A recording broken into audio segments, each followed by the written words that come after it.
પુરુષની આગળ શ્રીમાન મતલબ ઐશ્વર્યવાળું એનું માન જળવાય, કેમ કે એનાથી જીવ પુરુષનું એ પેટ્રોલ છે જીવવા માટે, એના વગર ન જીવી શકાય. કરોડપતિ હોય પણ એ ક્યાંક જાય ને એનું માન ન હોય તો એનો પગ ન ઉઠે. એટલે શ્રીમાન તમારા નામની આગળ લાગે, શ્રીમાન તમારા નામની આગળ લાગે. શ્રીમતી, મતી તમારી મતી શ્રીવાળી રહે ને એટલે આ બધાનું બરાબર ચાલે, બરાબર કંટ્રોલિંગ પાવર. એટલે શ્રીમતી સ્ત્રીઓની આગળ લાગે. શ્રીમતી તમારી મતી શ્રી હોવી જોઈએ. કેવી? ઐશ્વર્યવાળી હોવી જોઈએ.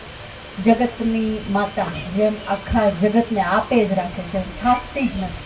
યુગો યુગો સદીઓ સદીઓ દીધા જ રાખે છે, જેમ માંગો એ આપે છે.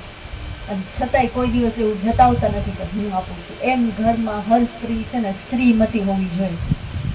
હું આટલું કરું છું, હું તમારા માટે એ નહીં, હું સક્ષમ છું, હું દઈ શકું.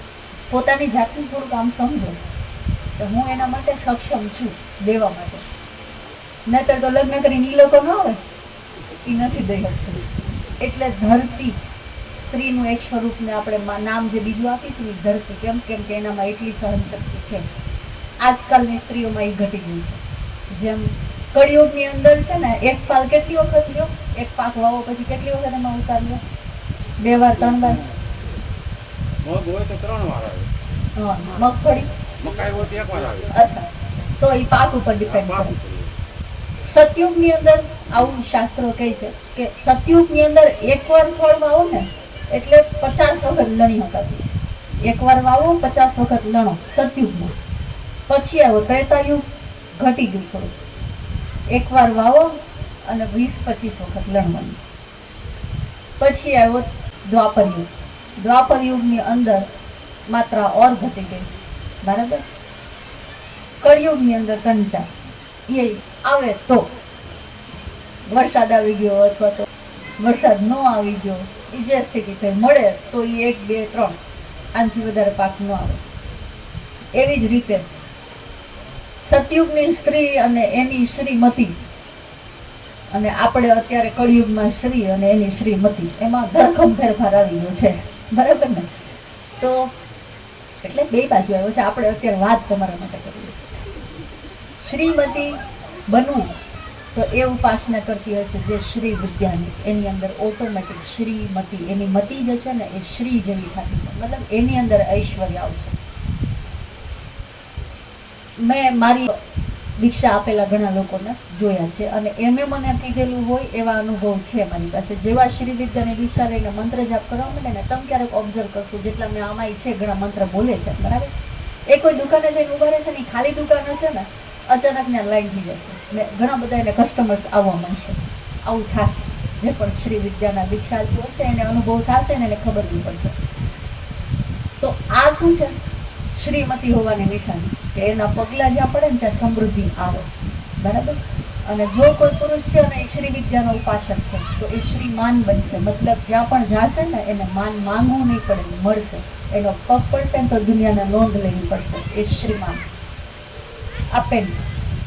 પછી હર પુરુષની અંદર એક ઓછી માત્રામાં પણ સ્ત્રીણ તત્વ તો છે જ ને, તો તમારી મતી એ શ્રીમતી તો થવાની જ છે.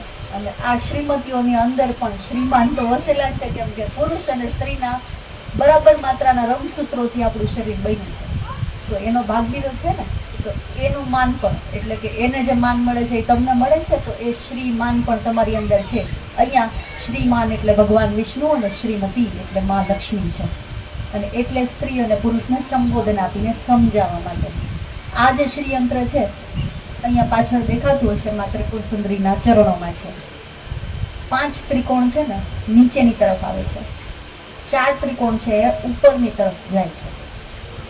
જે નીચેની તરફ આવે છે ને એ શક્તિના ત્રિકોણ છે, અને જે 5 ત્રિકોણ ઉપરની તરફ જાય છે ને એ શિવના ત્રિકોણ છે. આનાથી મળી અને 43 બીજા નાના મોટા ત્રિકોણ બને છે, બરાબર. હવે જે બિંદુ છે ને એ આત્માનું સ્વરૂપ છે. અહીંયાથી માં ત્રિપુર સુંદરીની ઉત્પત્તિ અને હર આત્માની ઉત્પત્તિ માનવામાં આવે છે. બિંદુ રૂપેણ સંસ્થિતા આપણે કહીએ છીએ. પછી એની બહાર જે ત્રિકોણ છે ને એ ગર્ભાશય છે. દુનિયામાં કાંઈ પણ બનશે, સૂરજને પણ આવવું હોય છે તો કંઈક તો ગર્ભાશય છે જેમાંથી નીકળશે, બરાબર. તો હર વસ્તુની બહાર એની ઓરાની એક થેલી બનેલી છે.